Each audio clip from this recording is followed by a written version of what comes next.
Hello नमस्कार and welcome back to our channel Uttarakhand school studies. My name is Prema. I hope आप सभी लोग बहुत हेल्दी होंगे, स्वस्थ होंगे और अपने एग्ज़ाम की तैयारियां बहुत अच्छे से कर रहे होंगे। सो एवरीवन, आज का हमारा टॉपिक है आईआर।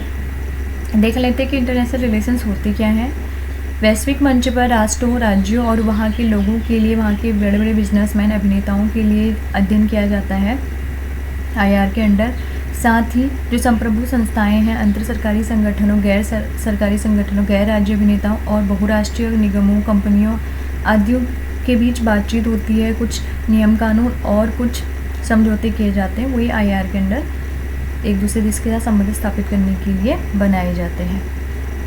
तो ये तो आईआर के बारे में था। अब देख लेते हैं कि इसके अंदर हमें क्या पढ़ना है। आज हमें पढ़ना है इंटरनेशनल बाउंड्रीज। तो देख लेते हैं कि अंतर्राष्ट्रीय सीमाएं होती क्या हैं। सबसे पहले जान लेते हैं, ये दो या दो से अधिक देश है एक देश का दूसरे देश को अलग करने वाली एक सेपरेट बाउंड्री लाइन होती है, जो वहाँ के कानूनी अधिकार क्षेत्र और भौगोलिक अधिकार क्षेत्र को अलग करती है।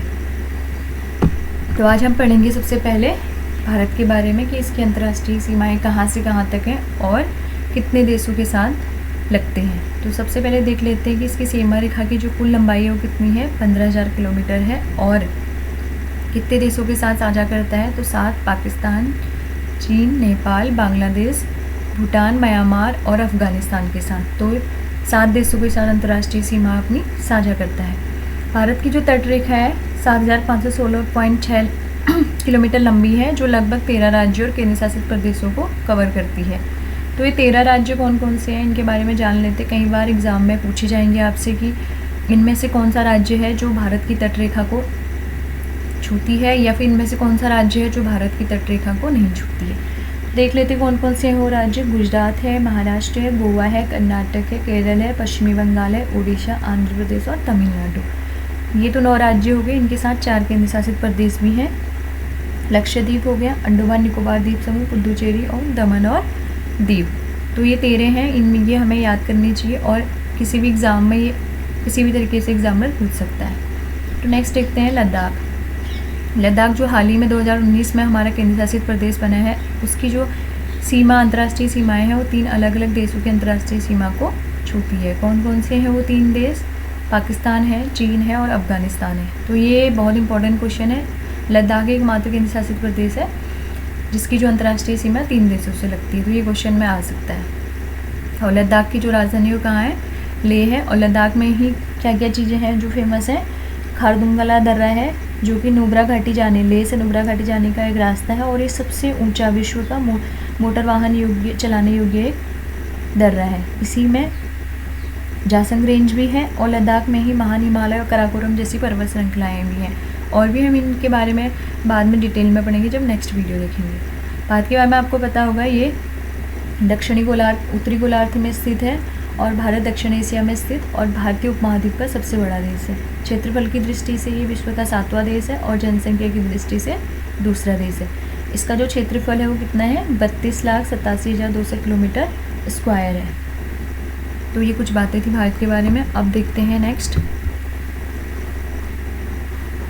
रेड क्लिफ रेखा। सबसे पहले जान लेते हैं कि रेड क्लिफ कहाँ किसके बीच है। तो भारत और पाकिस्तान के बीच खींची हुई अंतर्राष्ट्रीय सीमा रेखा को रेड क्लिफ रेखा कहते हैं। और ये सीमा आयोग के अध्यक्ष जो उस टाइम पे थे, सर सिरिल रेड क्लिफ के नाम पर ही रखी गई। इसकी कुल लंबाई कितनी है? 3,323 किलोमीटर की अंतर्राष्ट्रीय सीमा है ये। और कहाँ से कहाँ तक है? गुजरात के कच्छ के रण से शुरू होकर जम्मू और कश्मीर की सीमा तक फैली हुई है। तो गुजरात का जो कच्छ का रण है उसके बारे में देख लेते हैं। जो कच्छ का रण है वो क्या है? एक सफ़ेद रेगिस्तान है, जो सफ़ेद नमकीन रेगिस्तान रेत के लिए प्रसिद्ध है और इसे दुनिया का सबसे बड़ा नमक का रेगिस्तान भी माना जाता है। बिल्कुल वाइट चमकीली रेत है यहाँ पर। गुजरात है, गुजरात की राजधानी आपको पता है गांधीनगर है। वर्तमान में वहाँ के मुख्यमंत्री कौन है? भूपेंद्र भाई पटेल हैं। साथ ही गुजरात में गिर राष्ट्रीय उद्यान है, जो एशियाई शेरों और कई प्रकार के पक्षियों और अनेक जानवरों का आवास है।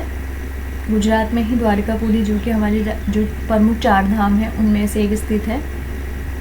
साथ ही विश्व की सबसे ऊंची मूर्ति स्टैचू ऑफ यूनिटी, जो कि 2013 में बनी है, स्टार्ट हुई थी और 2018 में बनी है, जिसका उद्घाटन 2018 में हुआ था, वो भी कहाँ स्थित है? गुजरात के नर्मदा जिले में स्थित है और नर्मदा नदी के एक टापू पर ही बना है। तो ये भी बहुत इंपॉर्टेंट है, आ रखा है एग्जाम में, स्टैचू ऑफ यूनिटी।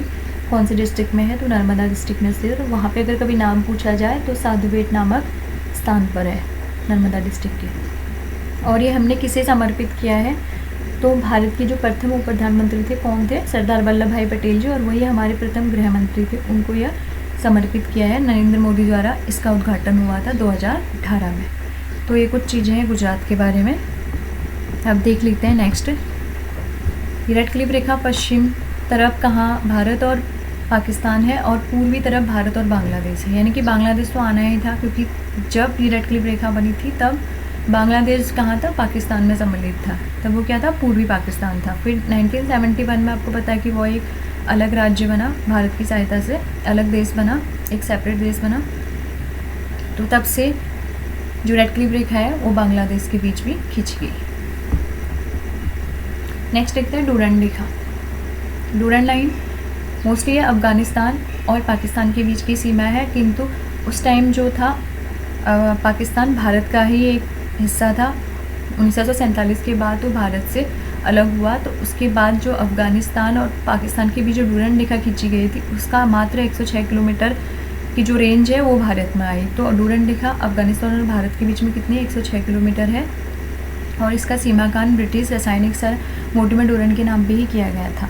जो नाम रखा गया था वो ब्रिटिश एक गवर्नमेंट ऑफिसर थे, उनके नाम पे ही ये रखा गया था डूरंड। 1896 में स्थापित यह जम्मू और कश्मीर राज्य को छूती है। भारत में केवल जम्मू और कश्मीर राज्य को छूती है, जबकि पाकिस्तान में इसका विस्तार बहुत ज़्यादा है। 2640 किलोमीटर लंबी, अगर मील में देखें तो 1640 मील लंबी है, और भारत में केवल 106 है। और ब्रिटिश गवर्नमेंट कौन थे उस टाइम पे, सर मोर्टिमर डूरंड थे। और अफ़गानिस्तान के कौन थे, अमीर अब्दुल रहमान खान। उनके बीच एक एग्रीमेंट हुआ, एक समझौता हुई, बातचीत के बाद ये निष्कर्ष निकला और ये डूरंड रेखा खींची गई, और सर हेनरी डूरंड के नाम पर ही इस रेखा का नाम डूरंड रेखा रखा गया। तो ये मोस्टली भारत और अफ़गानिस्तान और पाकिस्तान के बीच है। और कभी एग्ज़ाम में ऐसे आ जाए कि भारत की जगह पाकिस्तान आए, तब भी आप इस आंसर को राइट कर सकते हैं। अगर दोनों आए तब भी राइट कर सकते हैं। अगर मेजरमेंट पूछा जाए तो ये 106 यहाँ का है, और 2640 किलोमीटर पाकिस्तान का है। तो दोनों देशों के लिए है, और ये पहले ही बन चुका था 1893 में।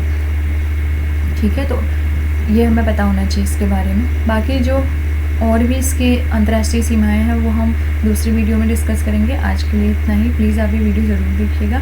अगर आपको किसी और टॉपिक पे वीडियो बनवानी हो या आपको किसी और टॉपिक पे डिस्कस करना हो तो प्लीज़ आप मुझे कमेंट करके ज़रूर बताइएगा। और इसमें अगर आपको कुछ भी सही गलत जो भी लगे मुझे वो भी कमेंट करके बताइएगा। प्लीज़ वीडियो ज़रूर देखिएगा, लाइक कीजिएगा, शेयर कीजिएगा और सब्सक्राइब कीजिएगा। Thank you for watching.